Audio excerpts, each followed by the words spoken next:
Connaître la population des articles en vente situés dans une tranche de stock établie est un enjeu important pour les gestionnaires désireux d'anticiper les décisions logistiques. Dans l'exemple illustré à l'écran, l'utilisateur émet des contraintes sur le stock minimum et le stock maximum. Aussitôt, des informations statistiques sont délivrées en fonction des enregistrements concordants dans la base de données. Dans le même temps, une extraction de ces articles est produite dans une zone placée juste en dessous du bilan.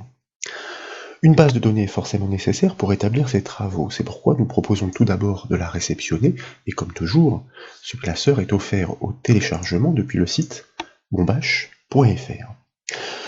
Le tableau de l'unique feuille réceptionnée référence donc les articles de l'entreprise. Cette base de données s'étend de la colonne B à la colonne H. La colonne B énumère les identifiants de chaque produit, tandis que les stocks correspondants sont énumérés en colonne G.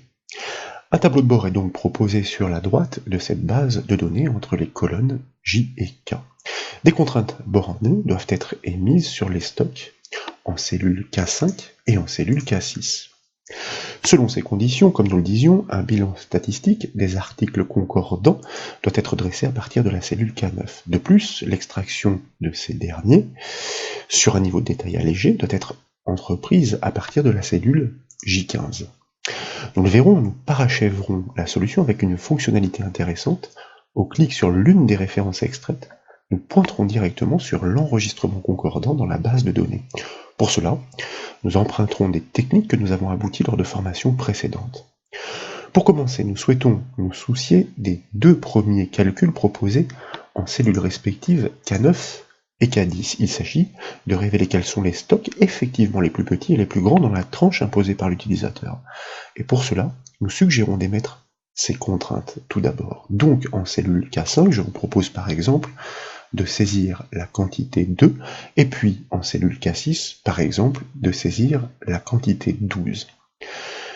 Le calcul du premier résultat attendu consiste à dénombrer toutes les plus petites valeurs de stock au moins supérieures ou égales à la contrainte plancher fournie. Le calcul du second résultat, quant à lui, consiste à dénombrer toutes les plus grandes valeurs de stock forcément inférieures ou égales à la condition plafond mentionnée. Dans les deux cas, la fonction Excel conditionnelle ci est nécessaire pour vérifier le critère. Et puis, pour cibler les valeurs seuil, les fonctions Excel min et max doivent être employées.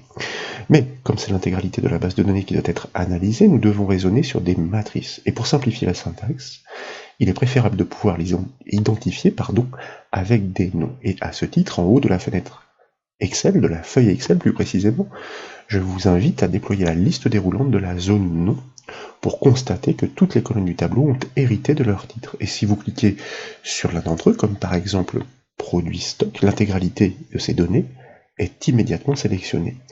C'est par ces noms que nous ferons référence aux matrices concernées dans les formules.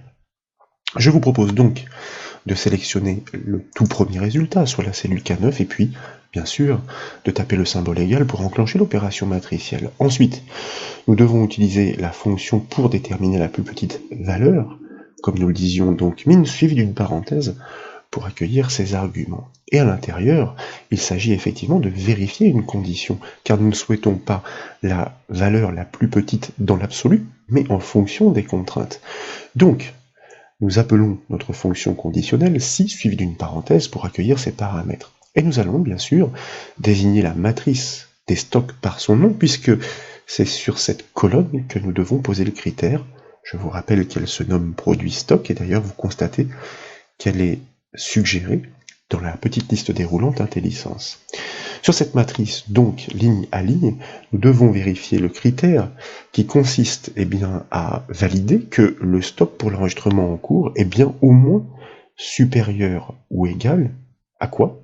À la contrainte que nous avons posée en K5, soit le stock, le plancher minimum. Donc, nous cliquons sur la cellule K5, puis nous tapons un point-virgule pour passer dans la branche alors de la fonction ci. Et de nouveau, nous allons désigner la matrice des stocks par son nom, donc de nouveau produit stock que nous pouvons saisir intégralement ou encore double-cliquer une fois qu'elle est proposée.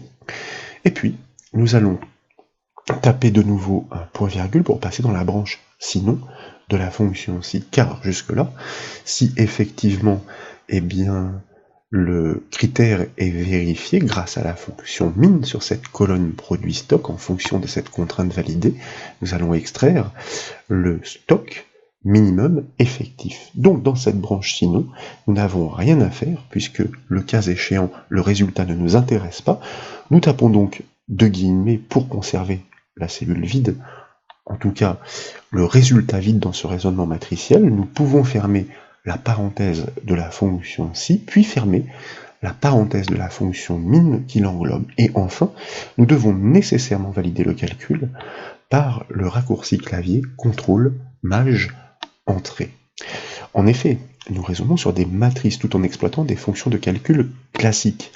Pour que le critère sur le stock soit analysé sur chacune des lignes de la colonne, nous devons donc le transformer en formule matricielle. Et à ce titre, dans la barre de formule de la cellule, vous notez l'apparition des accolades en préfixe et en suffixe de la syntaxe.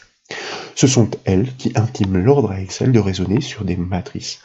À chaque fois que le critère est satisfait, nous ne retenons que la plus petite valeur grâce à la fonction min, comme nous le disions, englobant le calcul.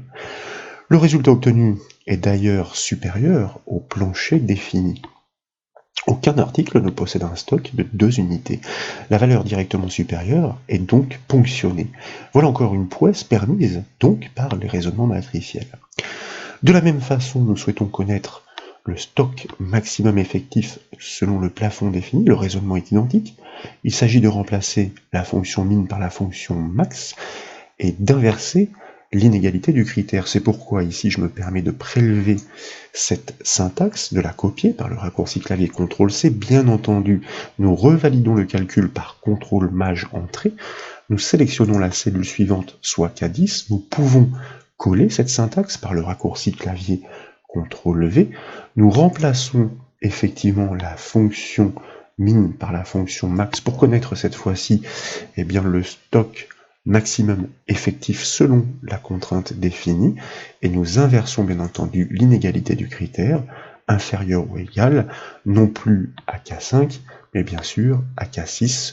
Nous pouvons soit cliquer sur la cellule, soit encore modifier directement ses coordonnées dans la syntaxe. Dès lors, nous n'avons plus qu'à valider une fois encore par le raccourci clavier CTRL MAJ entrée. Là encore, et comme vous pouvez le voir, le résultat diffère par rapport au plafond indiqué. Il n'existe pas d'article à 12 unités en stock. La valeur directement inférieure recensée s'élève à 11 unités. En définissant une valeur plancher supérieure à 0, nous ignorons les stocks nuls, considérant que ces produits ne se font plus. Avec les travaux à suivre, nous allons pouvoir comptabiliser et extraire les stocks faibles, compris dans cet intervalle dynamique, afin de traiter en urgence ces produits. Nous permettront de fait un réassortiment des gammes dans les meilleures conditions.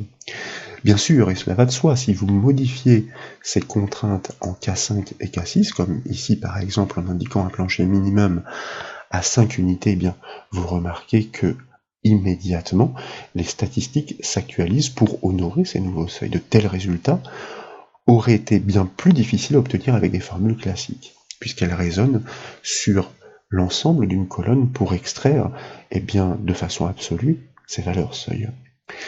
Les résultats attendus en cellules K11 et K12 sont plus classiques à obtenir, selon les techniques matricielles sur lesquelles nous nous sommes entraînés lors des formations précédentes. Tout d'abord, nous souhaitons connaître le nombre d'articles possédant le stock minimum effectif. Il suffit de poser un critère dans la fonction matricielle SUMPROD. À chaque fois qu'il est vérifié, il est repéré par une valeur booléenne, transcrite sous forme de chiffre 1 plus précisément.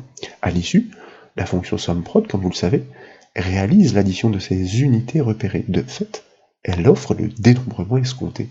C'est pourquoi, en K11, je vous invite à taper de nouveau le symbole égal pour initier la formule matricielle et à saisir cette fameuse fonction matricielle SUMPROD suivie d'une parenthèse pour accueillir ces arguments, et nous allons, dans l'enchaînement, ouvrir une nouvelle parenthèse pour accueillir cette fois la matrice conditionnelle.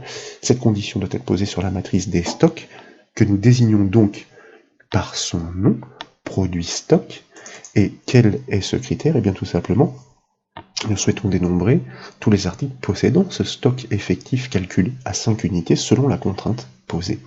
Donc, égal, pour l'égalité à vérifier, Égal à quoi? Eh bien, égal au précédent calcul. Donc nous cliquons sur la cellule K9. Nous pouvons fermer la parenthèse de la matrice conditionnelle, mais à ce stade, ce calcul indique à l'utilisateur, à Excel, l'emplacement repéré des enregistrements concordants par des valeurs booléennes vrai-faux que nous devons convertir, forcer en valeur numérique. C'est pourquoi nous allons multiplier ce résultat par le chiffre 1. De fait, la valeur vraie sera transcrite par le chiffre 1 et la valeur faux par traduite par le chiffre 0. Nous pouvons dès lors fermer la parenthèse de la fonction SUMPROD, et enfin, nous pouvons valider la formule matricielle classiquement, cette fois, avec la touche Entrée du clavier.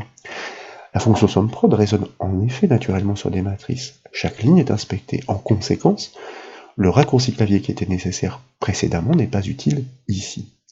En retour, nous obtenons le nombre d'articles dont le stock correspond à la valeur minimum effective et calculée. La formule que nous avons construite est relativement simple, comme vous le remarquez. En argument, nous posons une matrice conditionnelle, c'est-à-dire que sur la matrice produit stock, nous vérifions le critère par rapport au stock minimum et nous forçons la transcription en valeur numérique. L'idée est similaire pour le calcul suivant, sauf que nous devons regrouper deux critères. Il s'agit donc de spécifier deux matrices conditionnelles en respectant les contraintes du tableau de bord. Nous souhaitons connaître le nombre d'articles dont le stock est compris dans la fourchette, située entre le stock minimum et le stock maximum effectif. Donc, en cellule K12, nous tapons le symbole égal pour initier la formule matricielle. Nous appelons de nouveau notre fonction matricielle, soit SUMPROD, suivie d'une première parenthèse ouvrante pour accueillir ces arguments, et puis d'une deuxième pour accueillir la première matrice conditionnelle sur les stocks comme toujours, donc que nous désignons par son nom. Dans un premier temps, nous souhaitons effectivement connaître tous les articles pour lesquels ce stock est effectivement supérieur ou égal au stock minimum effectif et calculé, donc supérieur ou égal à K9. Nous fermons la parenthèse de notre matrice conditionnelle et nous allons multiplier ce résultat de manière à recouper des conditions sur une matrice par une condition sur une autre matrice. Cette matrice, en réalité, est bien la même, il s'agit toujours de produit stock, mais le critère change puisque dans le même temps, nous souhaitons nous assurer que ces articles que nous souhaitons dénombrer sont bien situés dans la fourchette émise, inférieure ou égale cette fois-ci au stock maximum effectif, soit à la cellule K10. Dès lors, nous pouvons fermer la parenthèse de la deuxième matrice conditionnelle et fermer la parenthèse de la fonction SUMPROD. Ici, il n'est pas nécessaire de multiplier ce résultat par 1 pour forcer la conversion en valeur numérique, tout simplement parce que les valeurs, les indicateurs booléens sont multipliés entre eux et naturellement ils sont transcrits dans ces chiffres qui sont ensuite additionnés par la fonction SUMPROD. Et pour preuve, si nous validons le calcul, vous constatez que nous obtenons bien le dénombrement de tous ces articles dans cette base de données pour lesquels le stock est bien compris entre ces deux valeurs seuil. Et en modifiant les contraintes du tableau de bord, peut-être en resserrant ici les seuils avec un plafond max à 8, vous remarquez effectivement que ce dénombrement est beaucoup moins important. Désormais, avant de réaliser l'extraction des produits appartenant à cette tranche, pour laquelle nous venons de définir le dénombrement, nous devons réaliser un calcul intermédiaire de repérage. Il s'agit d'ailleurs de techniques que nous avons déjà largement exploitées, au travers notamment de la formation Excel pour extraire les données d'une référence. Chaque article dont le stock est compris dans les bornes définies doit être repéré par un numéro incrémenté. Pour vérifier les contraintes de stock, nous devons croiser les conditions grâce à la fonction et. Pour créer des numéros incrémentés, nous devons utiliser la fonction max sur une plage de cellules qui grandit en même temps que le calcul se déplace. Ce sont ensuite ces numéros de repérage qui permettront l'extraction de tous les produits concordants. Je vous propose de sélectionner la cellule vide en regard du premier article, soit la cellule I4, et de taper le symbole égal pour initier la syntaxe du calcul.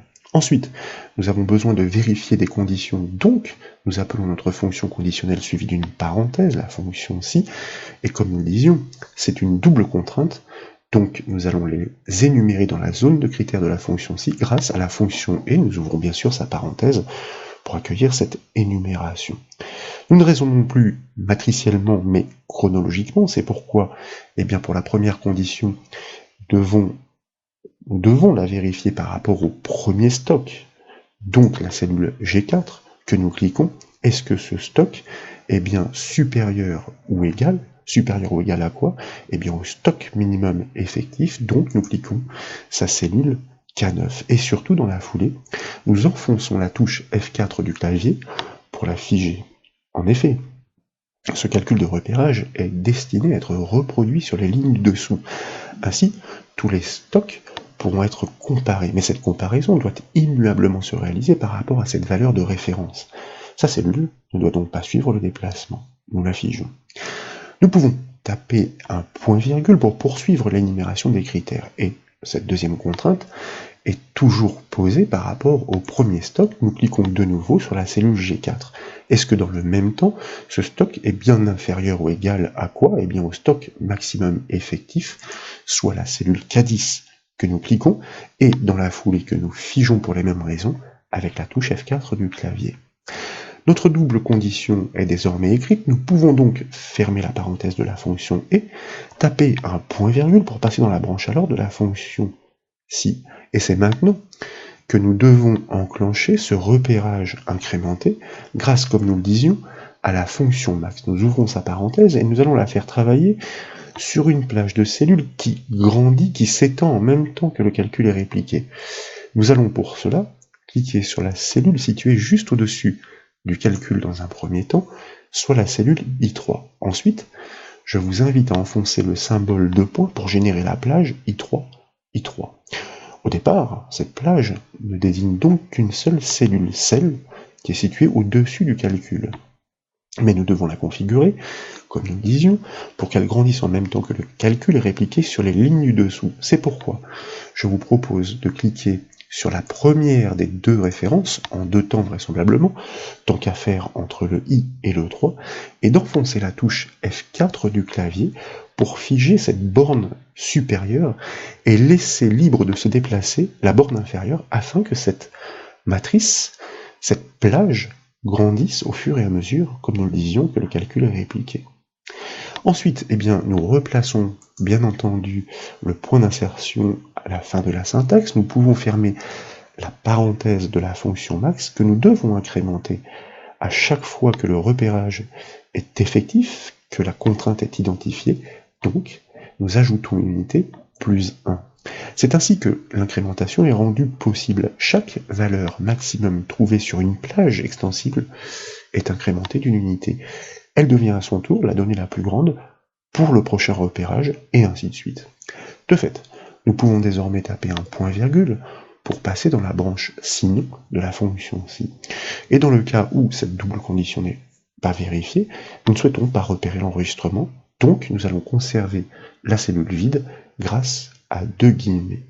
Dès lors, nous pouvons fermer la parenthèse de la fonction ci, et il ne nous reste plus qu'à valider le calcul, tant qu'à faire avec le raccourci clavier CTRL-Entrée pour conserver la cellule active afin de pouvoir l'exploiter dans l'enchaînement. Ce que je vous propose de faire en double-cliquant sur la poignée du résultat. Et de cette façon, donc, nous reproduisons effectivement la logique du calcul sur la hauteur de la base de données. Et comme vous le remarquez, des numéros effectivement incrémentés apparaissent, mais pas sur toutes les lignes. Selon la double condition que nous avons engagée, il repère uniquement les produits dont le stock est compris dans la fourchette définie par le tableau de bord. Vous pouvez très simplement le vérifier, par exemple celui-ci, 14, est bien supérieur, largement supérieur au stock max effectif.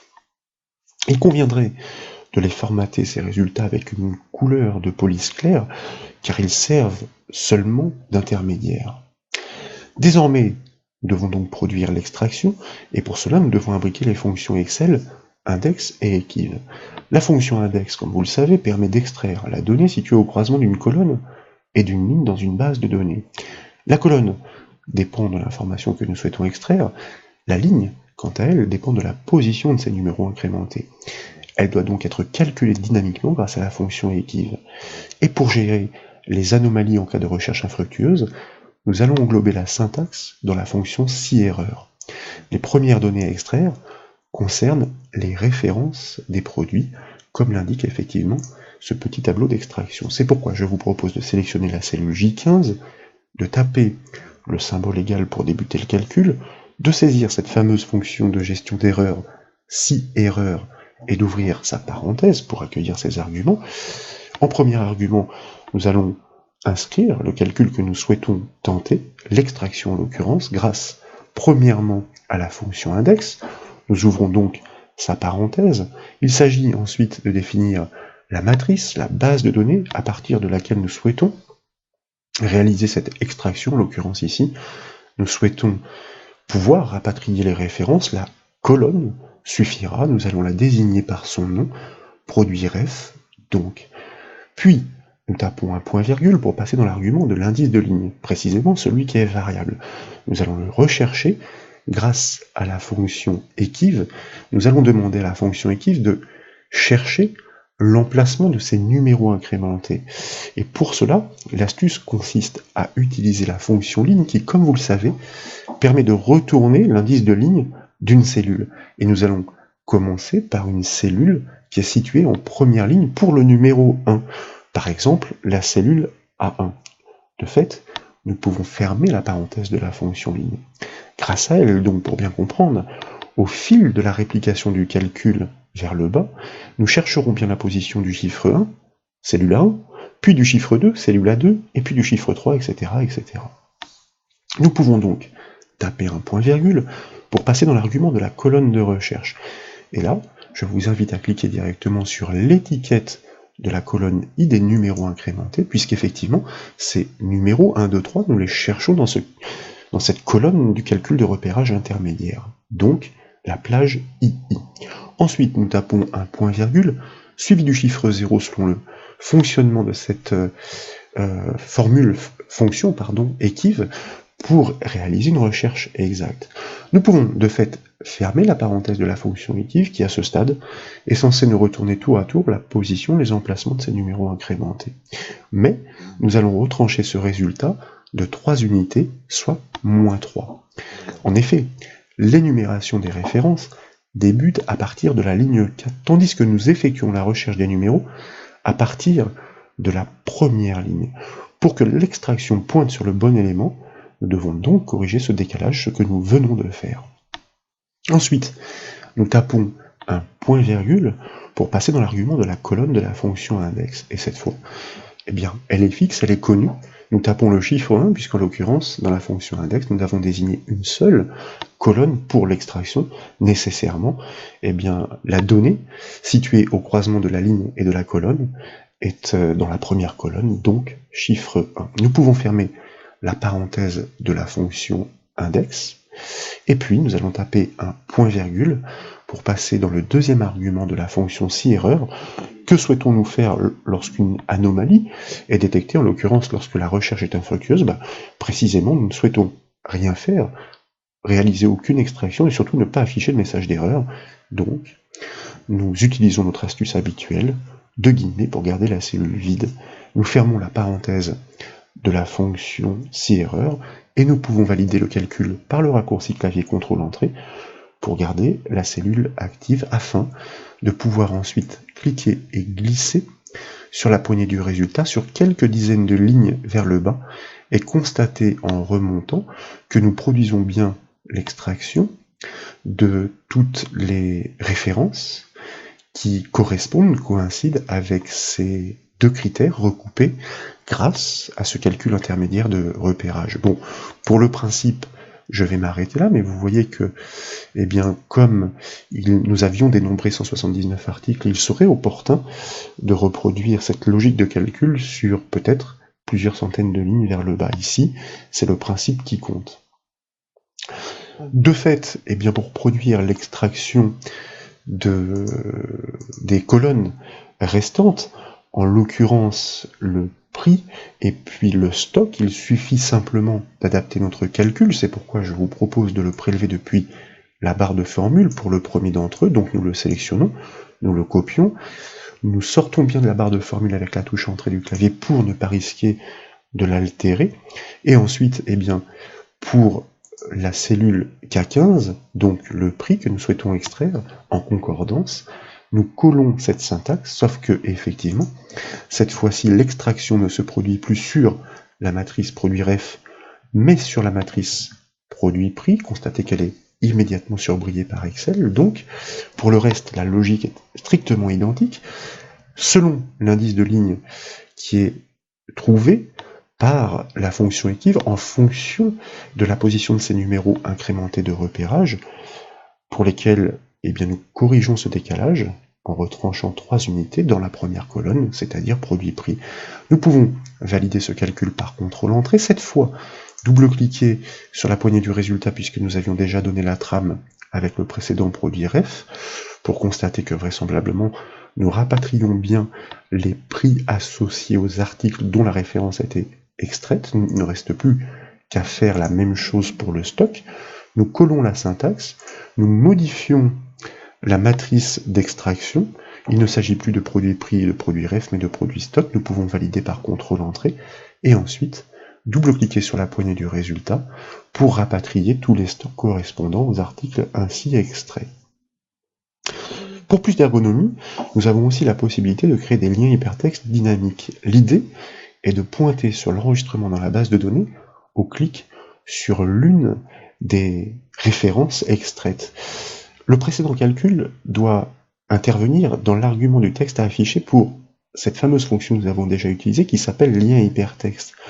Pour reconstruire l'adresse de la cellule correspondante à l'atteinte, il suffit effectivement d'exploiter la fonction adresse, comme vous le savez, qui donne les coordonnées d'une cellule en fonction d'un indice de ligne et d'un indice de colonne. C'est pourquoi, et pour l'essayer, c'est intéressant, je vous propose de resélectionner la cellule J15, de vous placer dans la barre de formule directement après la parenthèse ouvrante de la fonction si erreur, d'appeler cette fonction lien hypertexte afin de produire un résultat tout à fait intéressant, donc, d'ouvrir la parenthèse de cette fonction et de commencer dans ce premier argument, donc, de cette fonction lien hypertexte, nous allons renseigner l'adresse sur laquelle nous souhaitons pointer. Et en l'occurrence, cette adresse est une cellule. Pour pouvoir atteindre une cellule, nous l'avions expliqué, eh bien nous devons préfixer cette adresse par un symbole dièse que nous allons ensuite concaténer avec eh bien, la suite de l'URL entre guillemets. Alors je m'aperçois ici, vous voyez que j'ai fait une erreur de saisie, et c'est pour ça que j'étais un petit peu perturbé, parce qu'en ouvrant la parenthèse de ma fonction lien hypertexte, je n'avais pas la formule habituelle qui permettait de me guider. Donc désormais c'est corrigé. Et donc, l'adresse de cette cellule, nous allons la reconstituer grâce à la fonction adresse, comme nous le disions, pour laquelle eh bien, nous devons connaître l'indice de ligne qui est variable, et puis l'indice de colonne qui est fixe. En l'occurrence, pour les références, il s'agit de la deuxième colonne en valeur absolue. Nous allons de nouveau donc exploiter notre fonction équive, lui demander de rechercher la position de ces numéros incrémentés grâce à la fonction ligne, à laquelle nous passons une cellule de la première ligne à 1, comme précédemment. Nous souhaitons faire cette recherche pour trouver ces coordonnées, comme nous l'avons fait précédemment, en colonne I, donc, et puis nous souhaitons que cette recherche se fasse selon un mode de correspondance exact, donc .0. Nous fermons la parenthèse de notre fonction adresse, et puis nous allons taper autant pour moi, de notre fonction équive, bien sûr, dans notre recherche, un point virgule, pour passer dans l'argument de l'indice de colonne de cette fonction adresse. La colonne est fixe, en valeur absolue, puisque là nous raisonnons en valeur absolue, il s'agit de la deuxième, donc .2. Nous fermons la parenthèse, cette fois-ci effectivement, de notre fonction adresse. Nous sommes de retour dans notre fonction lien hypertexte, nous tapons un point virgule, et nous conservons notre précédent calcul. Alors je comprends mieux pourquoi j'avais un i en trop tout à l'heure, tout simplement parce que j'avais mal placé le point d'insertion, puisque en l'occurrence il avait disparu pour le nom de ma fonction index. Et donc dans ce deuxième argument de cette fonction lien hypertexte, tout simplement, nous allons afficher le texte du lien cliquable. Il s'agira toujours de la référence de l'article ainsi extrait. N'oublions pas néanmoins de bien penser à fermer la parenthèse de notre fonction lien hypertexte à l'issue, elle doit englober donc l'ensemble des calculs, donc juste avant le point virgule de la fonction si erreur, et il ne nous reste plus donc qu'à valider ce calcul par contrôle entrée, de double-cliquer sur la poignée du résultat pour répliquer cette logique sur la hauteur des précédentes extractions, et par exemple, si nous cliquons sur l'une des références, remarquez que instantanément, elle est effectivement repérée dans notre base de données. Donc, si nous cliquons sur la suivante, vous voyez le ROB44, eh bien, elle est surlignée aussi là, encore une fois, instantanément, au simple clic, ce qui est tout à fait précieux à partir du moment où on va vouloir des renseignements sur un article qui est plus loin dans la base de données, comme ici en ligne 47, donc immédiatement isolé. Enfin, et comme souvent, pour renforcer l'impact offert par les calculs de synthèse et les extractions, je vous propose d'identifier visuellement les articles ciblés. Ils doivent surgir dynamiquement sur un fond de couleur explicitement différent au gré des contraintes modifiées depuis le tableau de bord. Nous devons pour cela créer une règle de mise en forme conditionnelle à appliquer sur l'ensemble des données de la base. Cette règle doit s'assurer que le stock de l'article est compris entre les bornes des stocks effectifs calculés. Donc je vous propose de sélectionner la première cellule de la base de données, soit la cellule B4, d'atteindre la fin des enregistrements, de cliquer sur le tout dernier avec la touche Maj maintenue enfoncée pour englober dans la sélection l'ensemble des cellules comprises entre la première et la dernière, et puis ensuite nous allons procéder comme nous le faisons classiquement. Dans la section style du ruban accueil, je vous invite à cliquer sur le bouton mise en forme conditionnelle. En bas de la liste des propositions, de choisir l'option nouvelle règle car elle est spécifique. Dans la boîte de dialogue qui suit, de sélectionner le type utiliser une formule car nous avons des contraintes à vérifier pour pouvoir faire réagir dynamiquement ces cellules. Puis nous allons cliquer dans la zone de saisie qui se propose afin de l'activer et de bâtir sa syntaxe en l'initiant grâce au symbole égal. Il y a deux contraintes à regrouper, donc nous exploitons notre fonction et pour les énumérer, nous ouvrons la parenthèse par rapport au stock. Nous cliquons donc sur le premier d'entre eux, car une règle de mise en forme conditionnelle résonne chronologiquement, mais cette fois je vous invite à enfoncer 2 fois de suite la touche F4 du clavier pour libérer la ligne et conserver la colonne figée. En effet, pour un même enregistrement, le critère doit nécessairement être vérifié en colonne G, elle ne doit pas bouger. Par contre, pour respecter la chronologie de l'analyse, et pour faire en sorte que tous les stocks soient passés en revue, la ligne doit bien se déplacer en même temps, donc nous la libérons, pas de $ devant le 4. Est-ce que ce stock est bien supérieur ou égal au stock minimum effectif calculé, donc la cellule K9 que nous conservons figée, puisque c'est la référence pour la comparaison. Point virgule. Et est-ce que dans le même temps, ce même stock, que nous allons donc libérer en ligne et conserver figé en colonne en enfonçant 2 fois la touche F4 du clavier, est bien inférieur ou égal au stock maximum effectif calculé, soit la cellule K10 que nous cliquons. Nous pouvons fermer la parenthèse de notre fonction et car nous avons terminé l'énumération des conditions. Une mise en forme conditionnelle donc doit être appliquée, un format dynamique, disons, c'est pourquoi dans l'enchaînement, nous cliquons sur le bouton format. Dans la boîte de dialogue qui suit, nous activons l'onglet remplissage. Et dans la palette de couleurs, je vous invite par exemple à choisir un bleu pâle, puis dans l'onglet police que nous activons, nous allons trancher en choisissant un rouge foncé pour le texte grâce à la liste déroulante, et nous allons valider ces attributs à l'aide de la touche OK une première fois, et une deuxième fois pour créer la règle. Et vous remarquez instantanément, effectivement, le repérage dynamique de ces articles. Si nous modifions cette contrainte dynamique, que nous passions par exemple le stock minimum à 7, forcément il y a beaucoup moins d'articles correspondants, et vous constatez que le repérage visuel dynamique est effectif. Il nous permet de regrouper ces données statistiques et d'extraction pour avoir au final un outil très intéressant à manipuler. Voilà donc pour ces démonstrations, j'espère qu'elles vous ont plu. Si c'est le cas, comme toujours, je compte sur vous pour mettre un petit j'aime à la vidéo. Et comme vous le savez, vous pouvez retrouver toutes les autres formations sur le site bombache.fr. Je vous remercie.